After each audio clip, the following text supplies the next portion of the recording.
Good morning बेटा। आज हम पाठ 5 पढ़ेंगे, परमात्मा के नाम। इसमें परमात्मा के अनेक नाम हैं जो उनके बारे में बताया गया है। हम जीवात्मा हैं, हम अनेक हैं। परमात्मा हमारा स्वामी है, एक है। यानी कि बहुत सारे लोग हैं संसार में, बहुत सारे जीव हैं और सब जीव के अंदर आत्मा है और आत्मा अनेक हैं और परमात्मा एक है और वो सबका स्वामी है। वह परम प्रभु है, उसके अनंत गुण हैं, बहुत सारे गुण हैं उसमें। अनंत गुण होने से उसके अनंत नाम हैं और उन्हीं गुणों के आधार पर उसके नाम रखे गए हैं। वह पिताओं का पिता, परमात्मा जो है वो पिताओं का पिता है, पतियों का पति है, प्रभुओं का प्रभु है, दीनों का बंधु है, दीन होता गरीब, शरणागतों का वत्सल है, वत्सल होता प्यार करने वाला, और आत्माओं में सर्वश्रेष्ठ है। इनकी बहुत सारी आत्मा है संसार में। सब जितने भी जीव इस धरती पर हैं सब में आत्मा है, चाहे वो कोई भी जीव है, कुत्ता है, बिल्ली है, सांप है, कुछ भी है, सबके अंदर आत्मा है और वह उन सब आत्माओं का पिता है, उन सब में सर्वश्रेष्ठ है। अतः वह क्या क्या है? पिताओं का पिता है तो वह परम पिता हो गया, पतियों का पति है तो परम पति हो गए। ये परमात्मा के नाम उसके गुणों के आधार पर बताए गए हैं। परम प्रभु, दीन बंधु, शरणागत वत्सल परमात्मा है।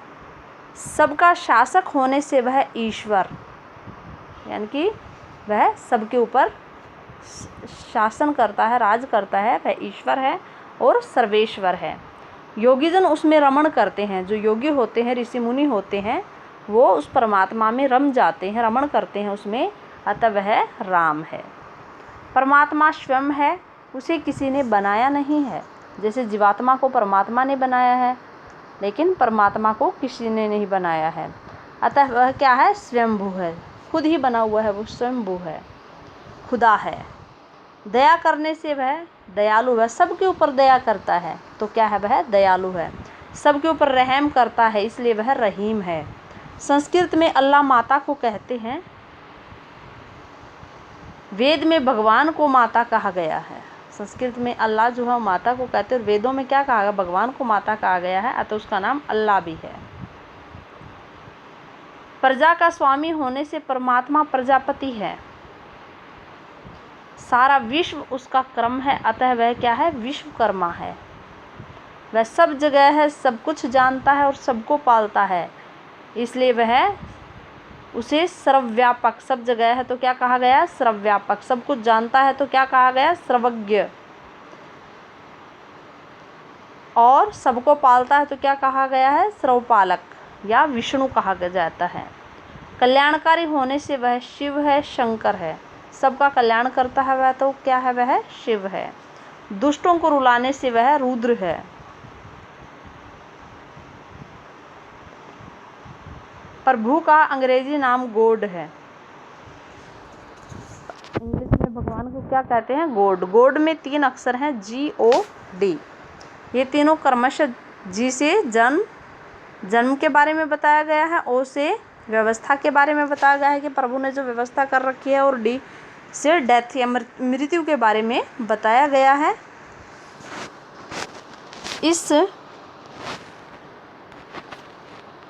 इस तरह गॉड ओम का अंग्रेजी अर्थ है। गॉड जो है वो ओम का अंग्रेजी मीनिंग है, यह उसका निज नाम नहीं है। गॉड उसका निज नाम नहीं है परमात्मा का, उसको अंग्रेजी में गॉड कहा गया है ओम को, और हिंदी में वह ओम है, और ओम ही परमात्मा का निज नाम है, अपना नाम है। प्रभु के ये नाम गुण बोधक है, यानी कि गुणों के आधार पर उसको परम पिता, परम प्रभु, परमेश्वर कहा गया है।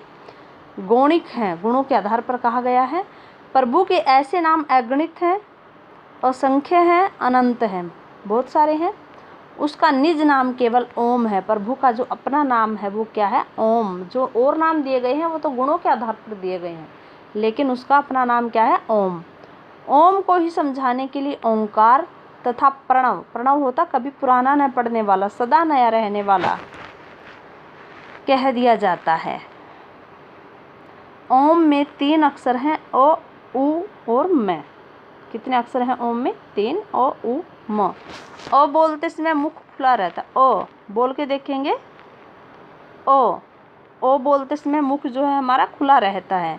उ बोलते समय मुख, अब अ बोलते हुए तो जो है वो खुलता है एकदम से, अ बोलेंगे तो एकदम से खुलेगा, और जब उ बोलेंगे तो वो खुला का खुला ही रहेगा, बंद नहीं होगा। जैसे अ के बाद उ बोलेंगे, उ, और म बोलते समय मुख बंद हो जाता है।